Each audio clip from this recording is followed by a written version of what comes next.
আল্লাহ এবং তার রাসূলের সাথে যুদ্ধ করার মতো অপরাধ দিব্যি আমরা খাচ্ছি, দিব্যি খাচ্ছি, পরোয়াই নেই কোনো। এক দিরহাম সুদ খেলে নবীজি বলেছেন সাল্লাল্লাহু আলাইহি ওয়াসাল্লাম 36 বার জিনার পাপ হয়, 36 বার। দিব্যি খাচ্ছে, কোনো পরোয়া নাই। তবে আলহামদুলিল্লাহ এখন এই কথাগুলো শুনে অনেক মানুষ সুদি কারবার থেকে সরে এসেছেন, আমি জানি। আমি দোয়া করি মন থেকে আল্লাহ পাক তাদেরকে বেহিসাব রিজিক দান করুন। রিজিকের মালিক কে ভাই? আমি যদি মনে করি যে আমি সুদি কারবার না ছাড়লে আমার রিজিক কমে যাবে, তাহলে আমি মনে করছি রিজিকের মালিক আমি নিজেই, তাই নয় কি?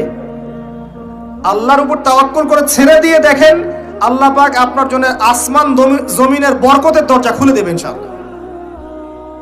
বিশ্বাস করছেন না আমার কথা? রিজিক কার হাতে? সমুদ্রের নিচে কোটি কোটি মাখলুক আছে, কে খাওয়ায়? এই জমিনের উপরে কোটি কোটি কীটপতঙ্গ আছে, কে খাওয়ায়? আপনি কি 10টা